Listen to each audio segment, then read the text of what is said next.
Hey guys, it's Alyssa here over at Books and Cats, and today I shall be doing my July and August wrap up.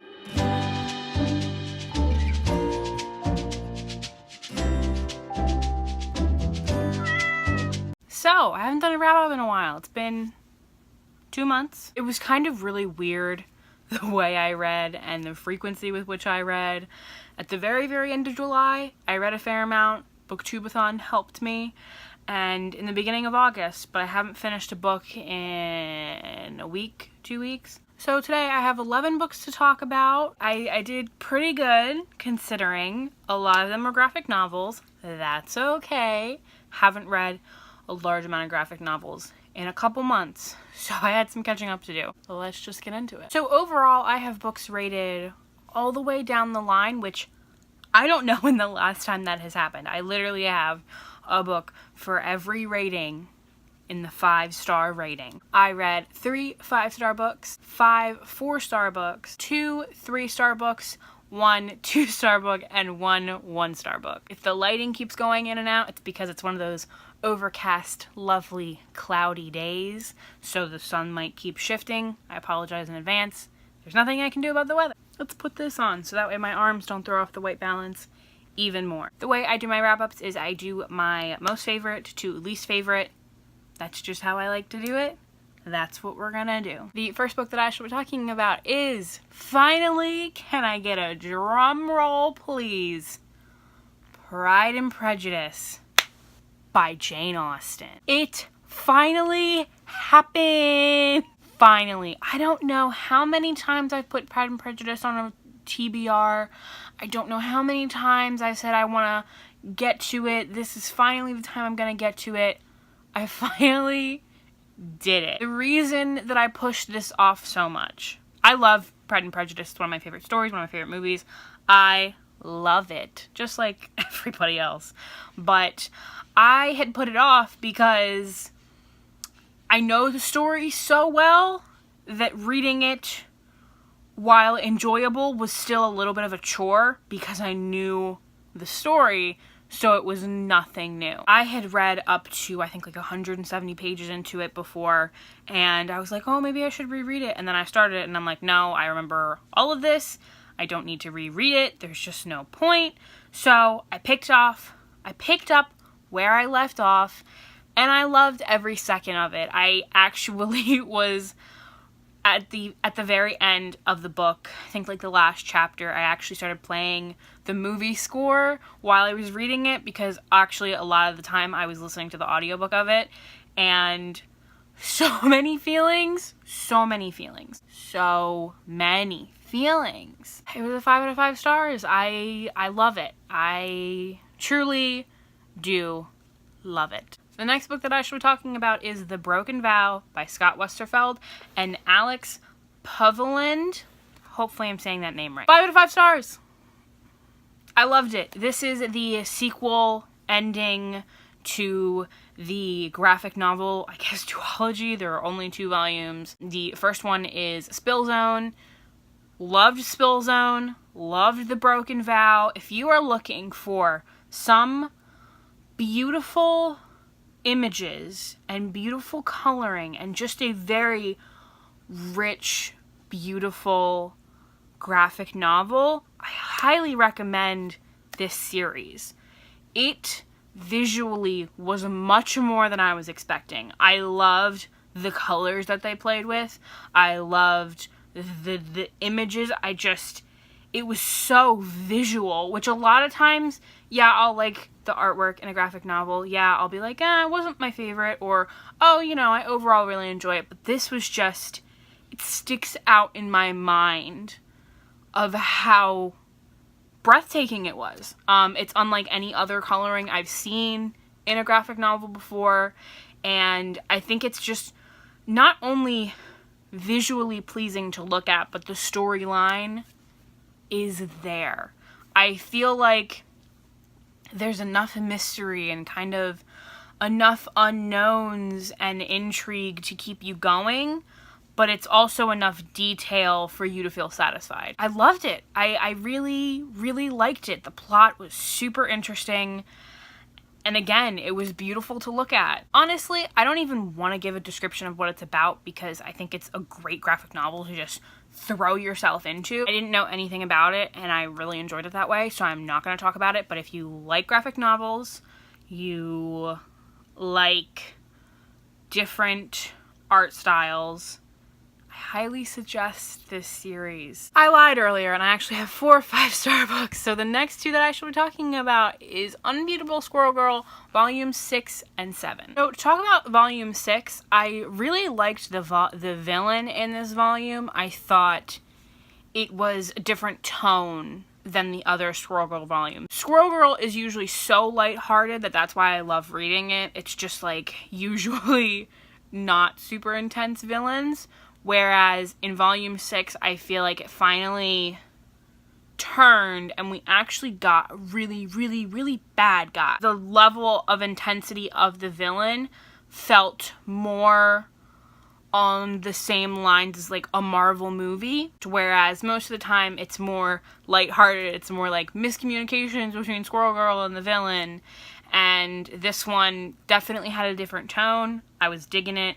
That's why I gave it 5 stars. Volume 7, I don't really have extra thoughts or anything on it. It was good. I really, really loved it. On to my 4-star books. The first book that I was talking about is Lighter Than My Shadow by Katie Green.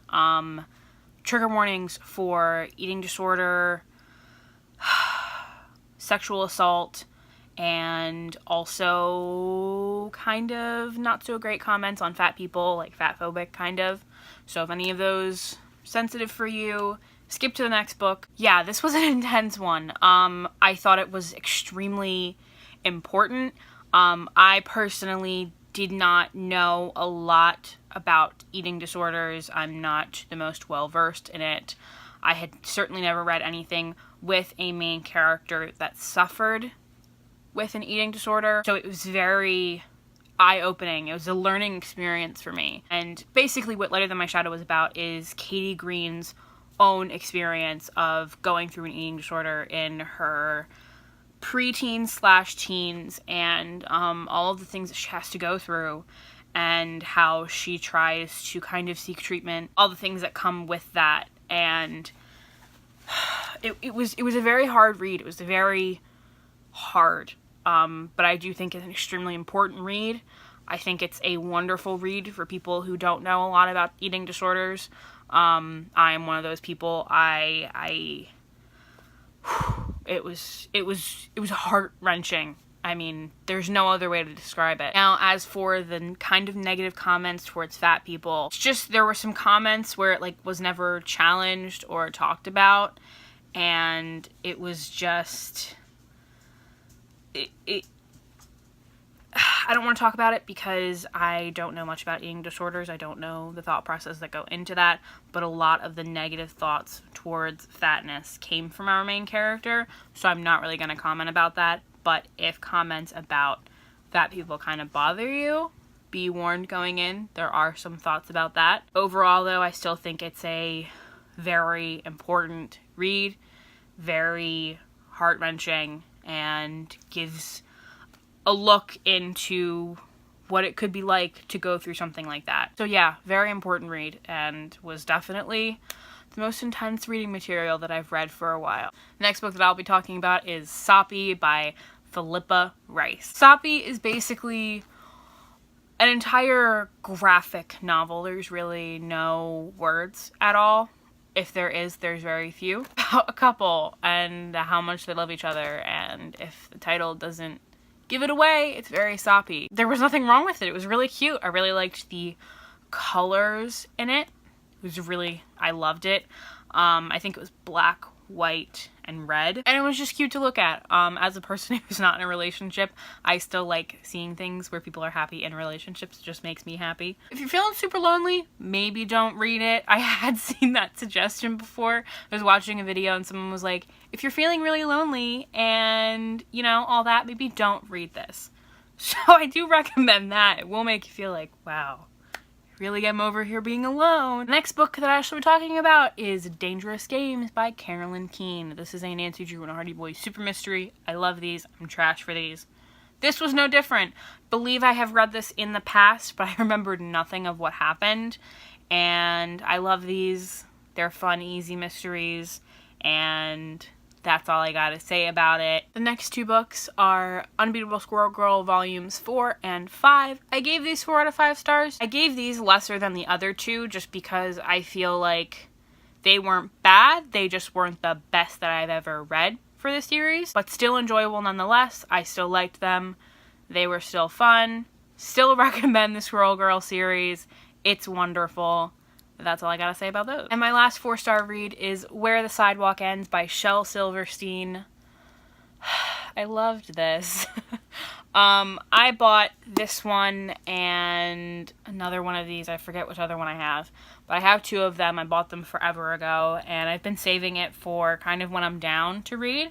Because I remember these vividly from being a child and my grandmother reading them to me. And it was so cool and both weird at the same time to reread these and to literally be able to hear her voice reading them to me. It was very cool and it was very lovely to have those memories like jolt back to me again, and it was just a wonderful experience. I tabbed all of the ones that I could remember from my childhood, and I'm excited to just flip through these whenever I want to. I love them, and it was just a very nostalgic thing for me, and I loved every minute of it. On to my 3-star reads of the past couple months. The first one is Mother, A Cradle to Hold Me by Maya Angelou. There's nothing wrong with this book. It's just I didn't realize what it was. I just was at the library one day, and I was like, I've never read anything by her, let me just get this.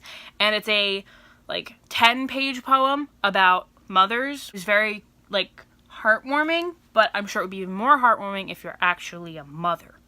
I am not, so it didn't resonate with me very well, but it did remind me how much I love my mommy, so that was nice. Getting to the 2 books that I got a lot of opinions about. My last 3-star read is In a Dark, Dark Wood by Ruth Ware. Okay, so I read this because it was the Read Your Face Off book for the month. It is a Goodreads group hosted by Riley. I will link the group down below. I was super excited when this got picked because I've been wanting to read it for forever, and then it was great because I read it and then I found it, so I was like, wow, I get to buy a book that I read. Most of the time it doesn't happen for me. I, buy it and then read it, but I have so many thoughts on this book. So I gave it 3 stars. I might have even given it 3.5. If you're gonna read this, I cannot recommend enough the audiobook. Oh my god, it was so good. The narrator is so wonderful. I'm actually excited because all of Ruth Ware's books have the same narrator, so I don't even know if I'll physically read A Woman in Cabin 10 because the narrator is so good. But this was a good read. Overall, I still really enjoyed this. I loved the pacing of it. The pacing was so good. It didn't ever feel boring or like I was just trying to get through something to get to the interesting part. I always found whatever was going on very interesting and intriguing, and I thought the pacing was really, really good. The thing that doesn't make this a higher rating is it's not an unexpected ending. It's just not. If you've read any thrillers before, it's not. If you're not well versed in thrillers, this might be your first thriller, then you might enjoy it more. But if you've read any thrillers before, it was not shocking whatsoever. Everything that I expected to happen happened. But the way that it was paced and the way that it was written kept me interested, which I think is just a good sign of really great writing. Obviously not great plot-wise because I could still tell what was going to happen. But if you're able to keep me interested, even when I know something's gonna happen, that's a sign of a good writer. There were a couple plot points that I was shocked by. I actually did kind of gasp out loud. But again, the ending kind of being expected lowered it for me. But I am still excited to read more from her in the future. And it was still a good read. Even though I knew what was gonna happen, I still really enjoyed it. We're nearing the end, people. This video was so long. Okay, so the 2-star book that I read was The Giver by Lois Lowry. If you love The Giver, you can leave now. Goodbye. I still love you. Bye.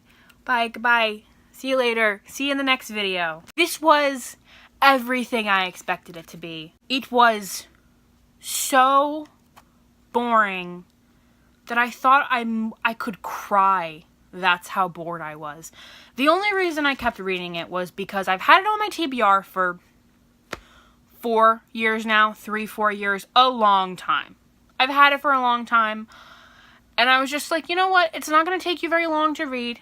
Plot twist, it did, because it was so goddamn boring. Like, it was not good, okay?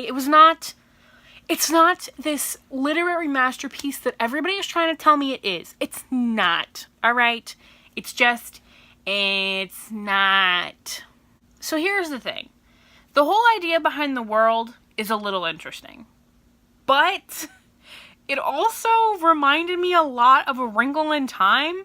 Like, I don't know what it was, but something about the world and everybody doing kind of the same thing and being within these very strict rules, these weird rules, reminded me of when they, like, go to the other planet.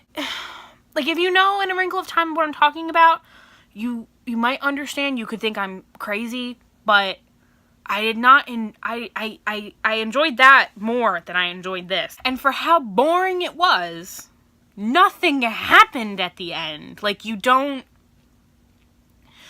get any closure whatsoever, and I hated that. Like, I'm here for this entire book, for this one character, and to find out how he ends up, and then I don't even get a definitive ending.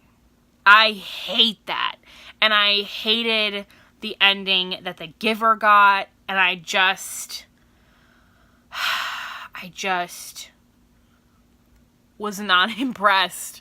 It wasn't interesting. There was weird stuff that would just kind of feel like go on and on and on. The pacing was really, really weird. Like, when I was reading it, it felt like something was happening over a matter of days, and it had been, like, over a year. And that's just not a good sign to me. Like, if I don't know how much time has passed, I don't like that. That's a personal pet peeve of mine. Like, I would like to know, like, give me some little hints in here, like, oh yeah, it's been months, or oh, it's been, like, yeah. Pet peeve. I would have maybe liked it if it had been longer. I feel like it didn't do enough for me. The whole world and how it's based and how, like, everybody's supposed to talk about their feelings was both kind of great and also kind of weird, and how it was at first seen as a really cool, different thing, and then in the end it was seen as a bad thing of, like, talking about your like, the feelings need to be felt rather than talked about, which I highly disagree with. I think it's wonderful to talk and feel. Like, you need to do both. You need to talk and feel about your feelings. Highly important.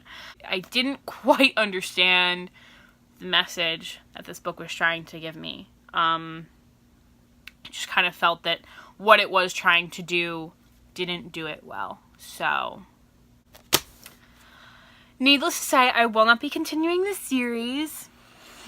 And the last book, see, I'm just, like, chilling. I'm just, like, ready to be over with this video. The last book was actually a DNF, and that was When the Lights Go Out by Mary Kubica. This was a terrible thriller.